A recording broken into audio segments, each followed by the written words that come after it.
स्वप्नांची सावली. रत्नागिरीच्या एका निसर्गरम्य खेड्यात जान्हवी नावाची एक हुशार आणि मेहनती मुलगी राहत होती.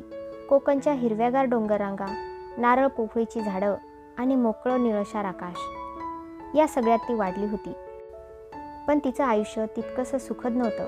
तिचे आई वडील तिला आठवतही नव्हते, कारण ती अवघ्या 4 वर्षांची असतानाच एका अपघातात त्यांनी जग सोडलं होतं. तिला वाढवलं ते तिच्या आजी आजोबांनी.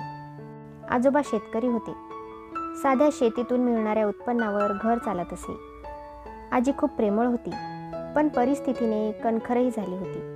जान्हवीच्या डोळ्यात मोठी स्वप्न होती, पण ती पूर्ण करणं सोपं नव्हतं. जानू, माणसाने मोठं व्हायचं असेल तर स्वप्न पाहायला हवी आणि ती सत्यात उतरवण्यासाठी झगडायलाही हवं, आजी नेहमी सांगायची.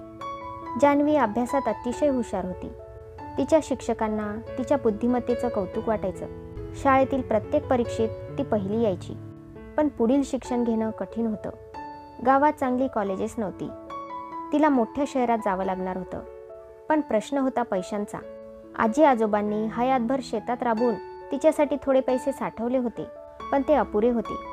गावातल्या काही दानशूर लोकांनी मदत केली, पण कॉलेजच्या फी आणि राहण्याच्या खर्चासाठी ते पुरेसं नव्हतं.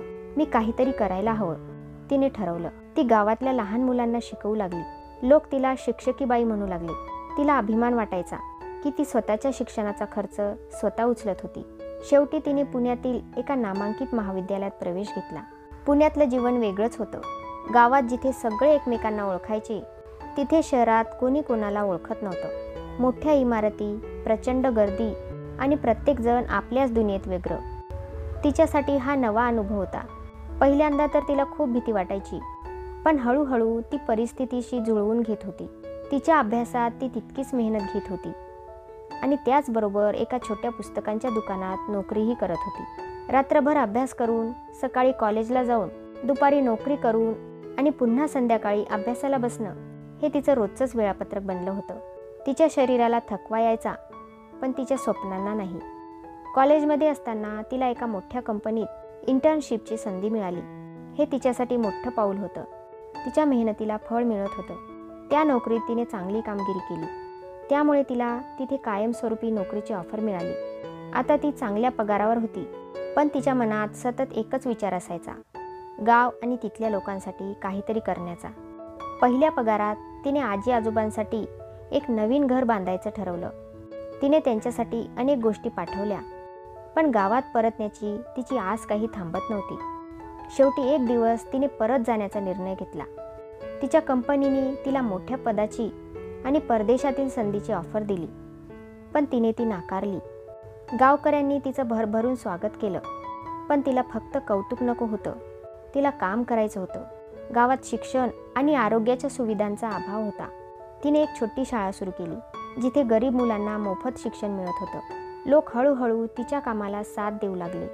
एक दिवस तिला परदेशातून पुन्हा एक मोठी ऑफर आली. लाखोंच्या पगाराची संधी होती, पण त्यासाठी तिला गाव सोडावं लागलं असतं. ती गोंधळली. एका बाजूला ती स्वतःसाठी मोठं काहीतरी करू शकत होती आणि दुसऱ्या बाजूला तिचं गाव होतं. शेवटी तिने निर्णय घेतला, माझं गाव माझ्या स्वप्नांपेक्षा मोठं आहे. तिने परदेशी संधी नाकारली आणि तिच्या गावात शिक्षण आणि आरोग्यासाठी मोठे प्रकल्प उभारले. तिच्या मेहनतीने गावाचा कायापालट झाला. सरकारनेही तिच्या कामाची दखल घेतली. अनेक मुलं शिक्षण घेऊ लागली. मुली शाळेत जाऊ लागल्या. जान्हवीचं कार्य फक्त शिक्षणापुरतं मर्यादित नव्हतं. तिने महिलांसाठी स्वयंरोजगार प्रशिक्षण केंद्र सुरू केलं. गावातील महिलांनी घरबसल्या काम करून पैसे कमवायला सुरुवात केली. शेतकऱ्यांसाठी तिने नवीन तंत्रज्ञान आणलं. आधुनिक शेतीच्या मदतीने त्यांचे उत्पन्न वाढू लागले. गावकऱ्यांनी पाहिलं की एक साधी मुलगी जी त्यांच्यातूनच आलेली होती, संपूर्ण गावाचा कायापालट करत होती. आज जान्हवीचं नाव संपूर्ण राज्यात आदराने घेतलं जातं. तिच्या संघर्षाची आणि मेहनतीची कथा ऐकून अनेक जण प्रेरित होतात. पुरस्कार, सन्मान हे सगळं तिला मिळालं, पण तिच्यासाठी खरा आनंद होता तो गावकऱ्यांच्या डोळ्यातील समाधान. एकदा तिच्याकडे पत्रकारांनी विचारलं, जान्हवीताई, तुमच्या यशाचं रहस्य काय?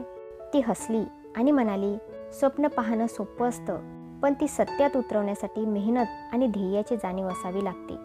मी फक्त तेच केलं.